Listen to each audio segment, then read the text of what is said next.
So, welcome back on Italian Military Archives. I am today in La Spezia. I'm joined by our naval legend, Rakhinefel. We are towards the end of our naval tour, the Italian tour that we made across Italy, across several museums and parks and whatsoever.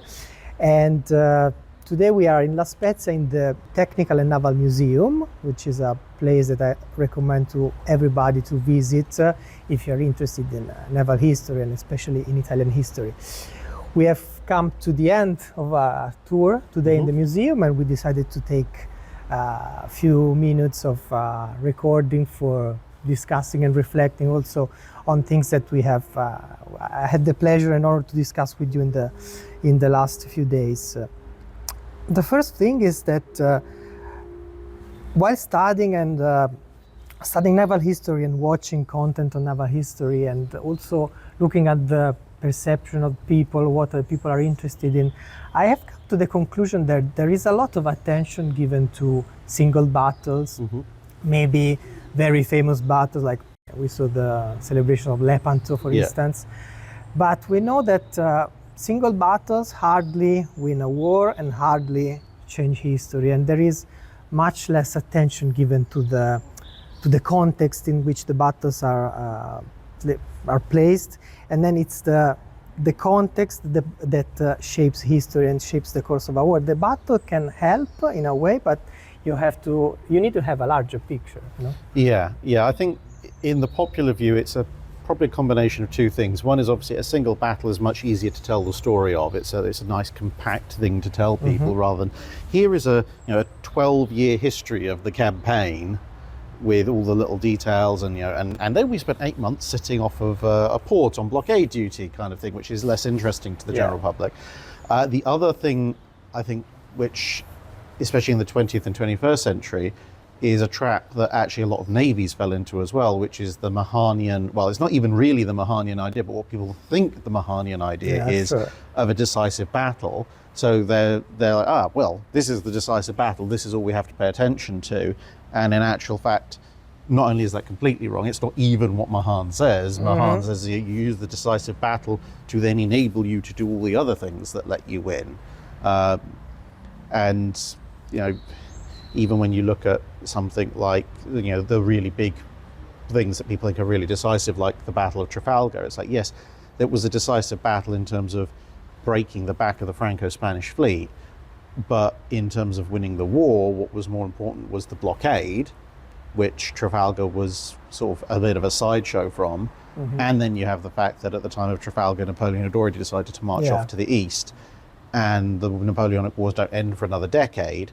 So it's very important in a very specific context, but the Trafalgar, while it's an interesting battle, it's more interesting in what it led to. Sure. And you see the same kind of thing, when you look at, let's say, the Pacific campaign in World War II. There's a number of engagements in 1942, which if you just looked at them as a battle, the Japanese have won. Tactically, they have sunk more ships. And in some cases, even the US Navy has left the field. So if you were going via a very Mahanian idea, it's like, oh, well, Japan has won this engagement. But then you look at the wider strategic implications of it, and actually, on a grander scale, the Japanese lost the engagement. It's like Coral Sea. The Japanese sink a fleet carrier, damage another one in exchange for losing a light carrier. That's a tactical win. But they don't invade Port Moresby. So it's a strategic loss. Guadalcanal's the same kind of thing, and since we're in Italy, you've got, on the one hand you have something like Pedestal, where by all tactical measures in terms of who sunk the most ships, who shot down the most aircraft, the Italian and to a lesser extent the German effort to disrupt the Pedestal convoy, tactically speaking, is a win. The British lose a carrier, they lose most of the convoy, a bunch of other ships are sunk or damaged. But in the end, the objective was to resupply Malta, and that still happened, just kind of. And it's also very much connected to what happens in the field in North Africa, in Egypt. So there is always the constant need to take into account, especially I would say the Mediterranean, which is a very complicated theater. You have to take into account the air, the land, and the sea situation very, very carefully. And looking back, you mentioned Trafalgar, and you were pointing out the other day that, for instance, the Battle of the Nile or the Battle of Abu Qir, as it is known, yes, it's a famous, let's say, but not so famous as Trafalgar. And we made the point that it's a very important battle because it disrupts the supply line of Napoleon. So it's exactly exercising sea power and denying the enemy sea power.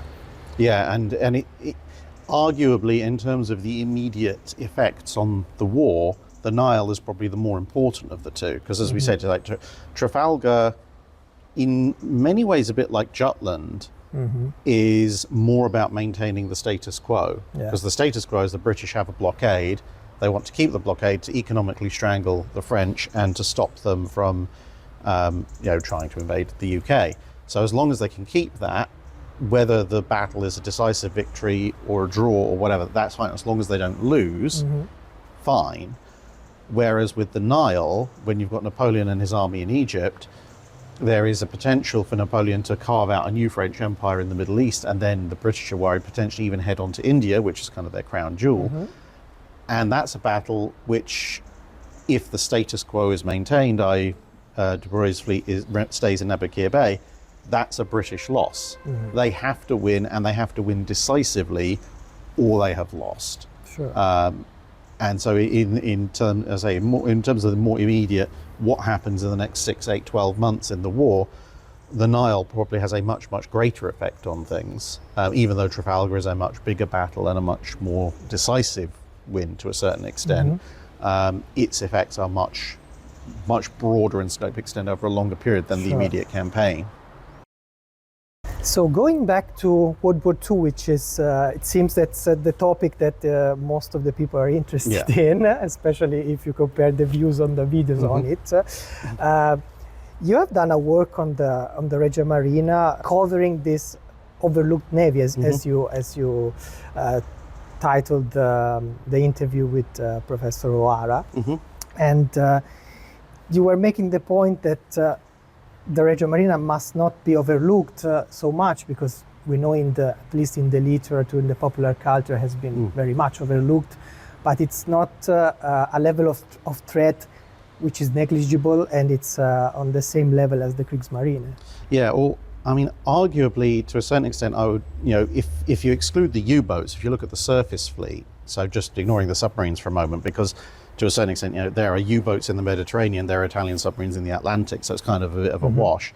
But looking at the surface fleet element, I would argue the Regia Marina is actually viewed by the Royal Navy as a greater threat than the Kriegsmarine, because if everyone goes on about Bismarck and Tirpitz and all this, but when you look at the extent of what did the Royal Navy do to counter the major German surface threats.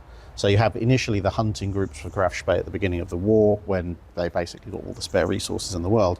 But once the Scharnhorsts and the Bismarcks become operational, in terms of the Scharnhorsts have broken out into the Atlantic Operation Berlin. What's the Royal Navy's response? Well, they stick a bunch of old battleships sort of running solo escorts on convoys. And it works. I mean, the Scharnhorst, they come across Malaya and they decide, nope, we're not going after this convoy. The Genizer now manages to catch and is sort of in the process of boarding and taking off stuff from a freighter. Rodney comes charging over the horizon, and Genizer now is just like, nope, I'm out. And Bismarck, and so comparing that to the Mediterranean, the threat of the Germans coming after our convoys, we put a single old battleship on a convoy. You look at Pedestal, Harpoon and Vigorous and several other major convoys, the threat of the Italian Navy coming after our convoys, you've got multiple fleet carriers, multiple battleships, occasionally a battle cruiser, entire cruiser squadrons, flotillas of destroyers, and as much air cover as we can get from places like Malta and so forth. That's a whole other level of resource commitment. And if you want to evaluate how much does somebody consider an enemy worth worrying about, well, how much resources are they putting into countering that enemy? And then Bismarck sails, but at the time, the home fleet consists, which is obviously the fleet that's supposed to counter Bismarck, it consists of one properly in service battleship, King George V, Hood as a battle cruiser, known to be a bit worn out at that point, but still relatively fast and powerful, and two ships that have only just about come into service, Prince of Wales and the carrier Victorious. That is the sum total of what the Royal Navy considers to be necessary to counter the Kriegsmarine surface threat at that point. Yeah. Whereas again, not exactly the same time, but almost the same time, within 6 months of that, you've got Pedestal, and once again, Pedestal is both Nelsons, 3 carriers, all this other stuff. It's the single most powerful force the Royal Navy actually puts to sea in one place prior to the British Pacific Fleet. Tirpitz later on, you've got Tirpitz and Scharnhorst and the various German heavy cruisers all up in Norway, and the Arctic Convoy Heavy Escort Force is usually a carrier, 2 capital ships, whether it's 2 battleships or a battleship and battle cruiser, a handful of cruisers, and that's pretty much it. And at the same time that's going on in the Arctic, you've got the Allied landings in Sicily and eventually in Salerno, and the forces they're deploying there because, in the Arctic, the Kriegsmarine might come out and attack the convoys. So you've got, if you count carriers, 3 capital ships. The Regia Marina might come and attack our landings. There's 6, 8, 10 capital ships, including an entire dedicated battle squadron, which is acting purely as a blocker, let alone all the ships that are actually at the landings. And more generally in the conduct of the Mediterranean campaign, if you add up the capital ships that are in Force H, the ships in Force K, Admiral Cunningham's Mediterranean fleet, in sheer numbers of cruisers, destroyers and battleships, the Royal Navy is devoting far more resources to the Mediterranean for the surface war, despite the fact it's the Atlantic, which is the lifeline to Britain. So at that point, it's like, it's very difficult to argue the Kriegsmarine represents a greater surface threat than the Regia Marina when the Royal Navy is pouring all its resources into the Mediterranean. Sure. And perhaps bringing in also the U-boats. I think that there is a lack of a study on the interconnection of the different sea theaters, because if you take them together, the British are defending their lifelines in the Atlantic, of course, drawing a lot of resources. But then with the entry into war of Italy, you have a balanced fleet, which is blocking the another lifeline of the British Empire, which of course the routes from the empire that cut through the Mediterranean are faster, take less time. And we also see it today with the crisis in the Red Sea. And so you have this terrible situation in which you have to defend your lifelines, and then you have more ships committed to much more time at sea, and then later in the war you reach the very worst case scenario when also Japan is involved in the war, and then in the Mediterranean you have the Italians, which are in a way in a better position as the Germans in the World War I would say, because we know that the Germans had no chance to break the blockade. In the Mediterranean, yes, the Italians cannot break through Gibraltar and Suez, but they can commit their efforts in resupplying the land front. So it's a different, completely different theater. And then you have this continuous exercise of sea power by both opponents, which perhaps, it rarely takes the shape of a spectacular battle as Jutland or as it was in the first month of the war, the action of Calabria, which is in Italy remembered as Punta Stilo.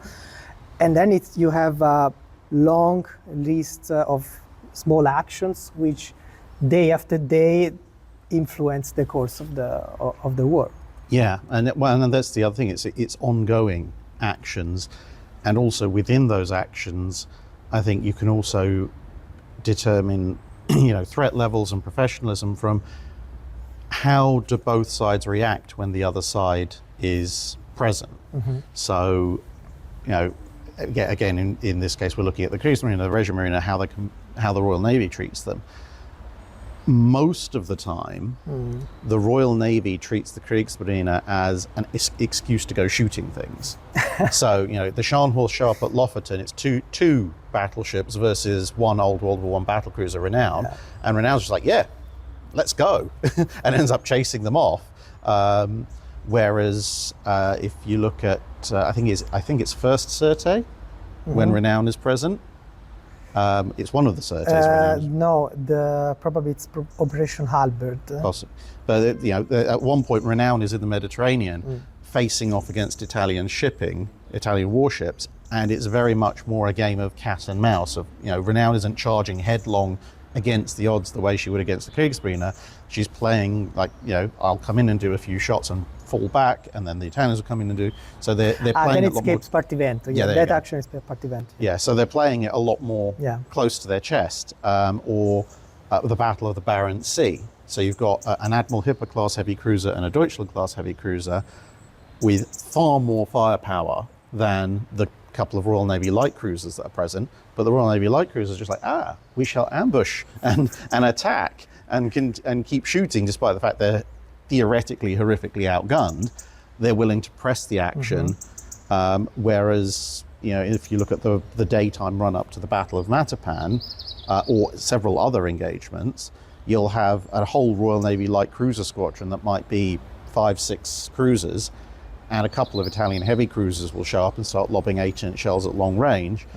And even though, unlike Barents Sea, actually the firepower, total broadside firepower advantage is in the Royal Navy's favour, the numbers advantage is in the Royal Navy's favour. The only thing that's not quite in their favour is range, but the Italians are able to exploit their speed and range advantage such that the Royal Navy cruisers generally tend to fall back on the Royal Navy capital ships. So there's always this game of like forward and back and forward and back.